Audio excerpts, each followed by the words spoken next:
Hah? Piala Dunia Qatar 2022 banyak kontroversinya.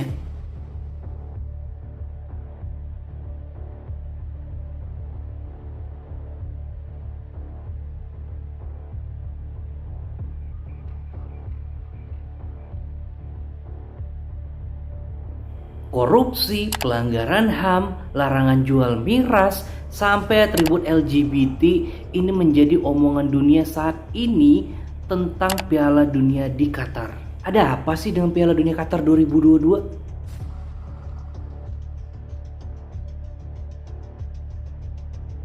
Piala Dunia, pesta sepak bola 4 tahunan sekali ini selalu menjadi sorotan warga bumi. Tapi kayaknya perhelatan Piala Dunia 2022 kali ini yang diadakan di Qatar agak berbeda ya dari sebelum-sebelumnya. Kenapa? Kenapa Piala Dunia kali ini banyak kontroversinya? Menarik. Halo guys, selamat datang di Kawan Cerita bersama gue Mandala. Kali ini kita akan ngebahas tentang Piala Dunia 2022 yang diadakan di Qatar. Kita akan bahas segala keunikan, keistimewaan, yang utamanya kontroversinya yang saat ini sedang hangat-hangatnya terjadi di Piala Dunia Qatar kali ini. Kita akan bahas dalam kelas cerita bersama gue Mandala.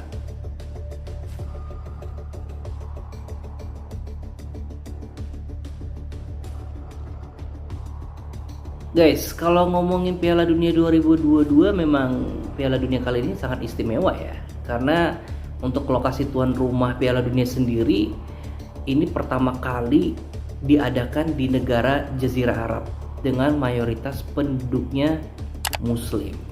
Nah, kompetisi sepak bola terbesar ini masih melibatkan 32 tim dari negara-negara yang sudah lolos seleksi sebelumnya, terutama negara-negara yang langganan masuk Piala Dunia: Brazil, Argentina, Jerman, Inggris, dan masih banyak lainnya.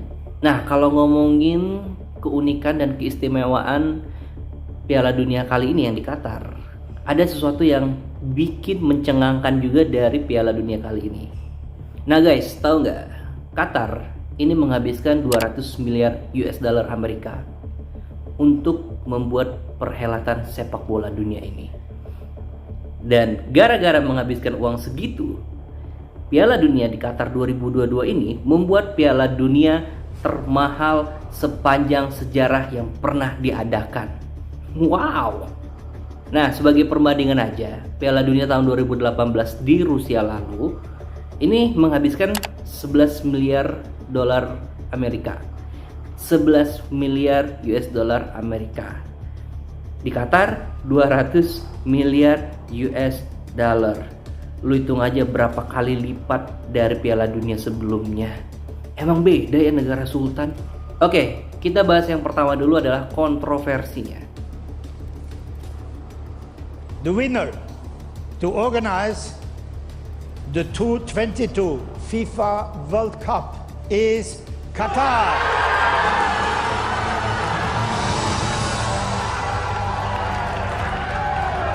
Guys, penunjukan Qatar sebagai tuan rumah sejak awal ini sudah banyak diwarnai dengan kontroversi.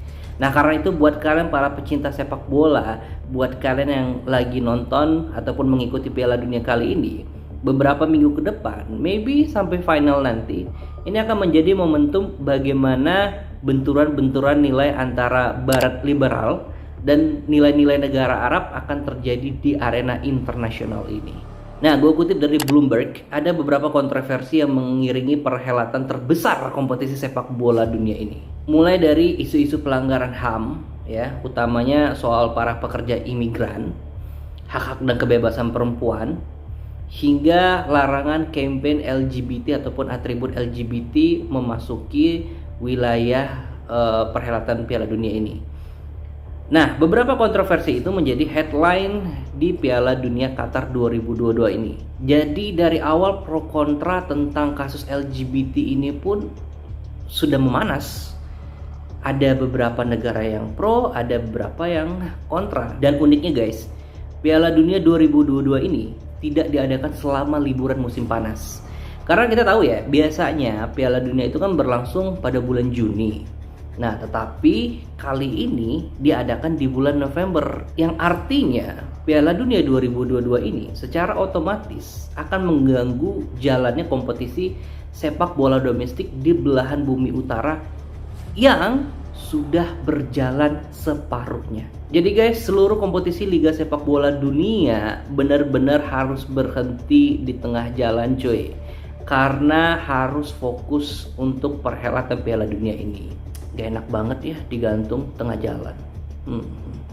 Ya efek sampingnya gitu, klub-klub besar pada badan pengurus liga besar yang di dunia ini pusing 7 keliling. Nah, ada beberapa kontroversi lainnya yang sempat muncul, misalnya catatan tentang pelaksanaan HAM di Qatar. Nah guys, negara yang diperintah oleh dinasti Al Thani ini dikenal telah memenjarakan banyak banget kaum LGBT. Ya sebenarnya menurut gue ya, kalian boleh setuju atau tidak, namanya kita juga manusia, boleh berpendapat dong. Ini bisa dimaklumi sih, karena mengingat negara Qatar ini adalah negara yang cukup ketat untuk melaksanakan syariah Islam.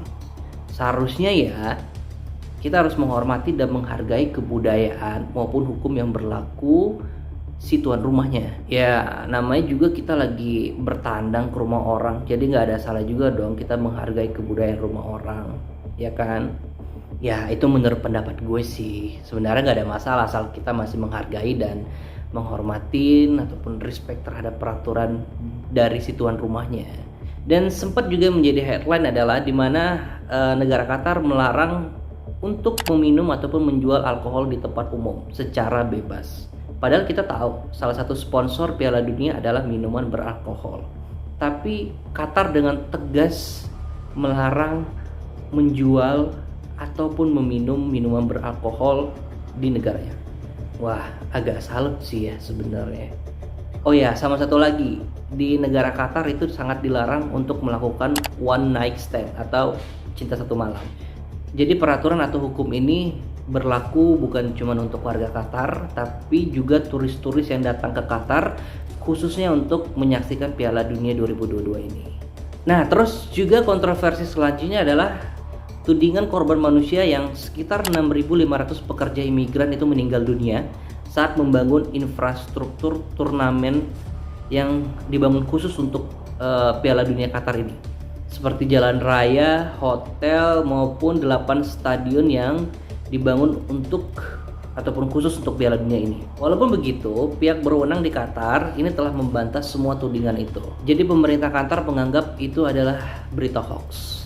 Bahkan Sepp Blatter, mantan presiden FIFA, otoritas internasional tertinggi sepak bola dunia, beliau mengatakan keputusannya untuk memberikan Piala Dunia kepada Qatar sebagai tuan rumah pada 2010 lalu sebagai pilihan yang sangat buruk. Loh, kok gitu? Nah, Blatter baru-baru ini mengatakan kepada surat kabar Swiss, dalam wawancaranya ia mengatakan ini negara yang terlalu kecil. Sepak bola dan Piala Dunia terlalu besar untuk negara ini. Kontroversi lainnya adalah tuduhan korupsi oleh pemerintah Qatar. Nah, Departemen Kehakiman Amerika Serikat percaya bahwa anggota FIFA ini telah disuap untuk memilih Qatar sebagai tuan rumah. Meskipun negara itu telah berulang kali membantahnya bahwa mereka dipilih bukan karena korupsi. Dan Blatter sendiri dibebaskan dari tuduhan penipuan oleh pengadilan Swiss pada bulan Juli lalu. Tapi tahu nggak kalian? Ada hal-hal yang tidak terlihat di mata umum. Itu adalah kontroversi dari sisi perspektif kepentingan negara Qatar sendiri. Nah, kita kan tahu ya, selama ini kan Qatar itu sangat bersaing dengan negara Uni Emirat Arab untuk mendapatkan keunggulan komersial di Teluk. Jadi guys, memenangkan hak untuk menggelar Piala Dunia adalah keuntungan propaganda yang sangat besar bagi negara Qatar. Ya, kalau pendapat gue sih hal ini sebenarnya wajar-wajar aja, karena Piala Dunia itu memang seringkali disangkut pautkan dengan kepentingan propaganda politik. Nah guys, di samping kontroversi yang bersifat negatif, penunjukan Qatar juga mendapat sambutan positif dari banyak birokrat barat. Jadi sebenarnya mereka tuh nggak peduli dengan politik selama pertandingan masih berjalan sesuai jadwal. Jadi para birokrat dari negara barat ini berpandangan this is a just business. Jadi ini hanya kepentingan bisnis, nggak lebih dan nggak kurang.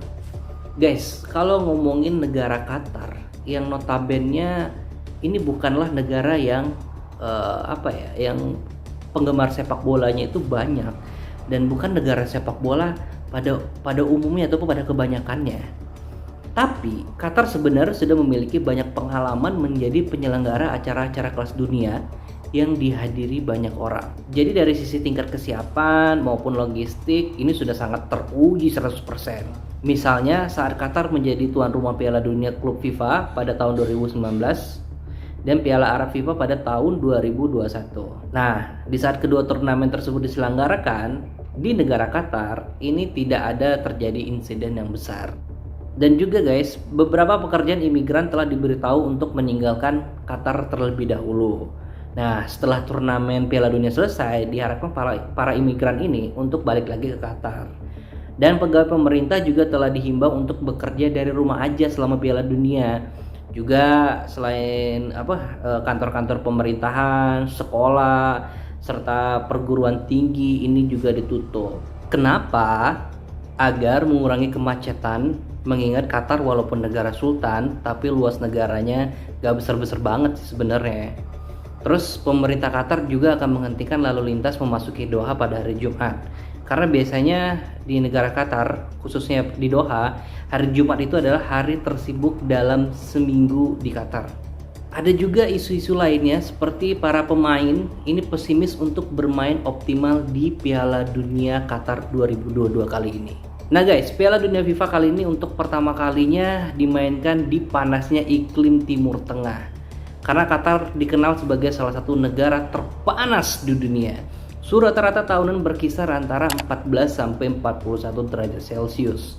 Tetapi sebagian besar bulan, suhunya dapat dengan mudah melebihi 30 derajat Celcius. Hari terpanas di Qatar tercatat pada bulan Juli 2010. Saat itu suhu mencapai puncak hingga 50,4 derajat Celcius. Sedangkan Juni pada 2022 lalu, suhu tertinggi tahunan adalah 48 derajat Celcius.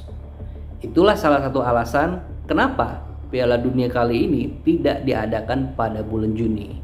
Kebayang gak guys? Main bola di suhu 48 derajat Celcius. Tapi untuk mengurangi suhu panas, pejabat Qatar memastikan bahwa ke-8 stadion mereka yang menjadi ajang kompetisi Piala Dunia ini semuanya akan dipasangin AC. Kira-kira AC-nya berapa PK ya?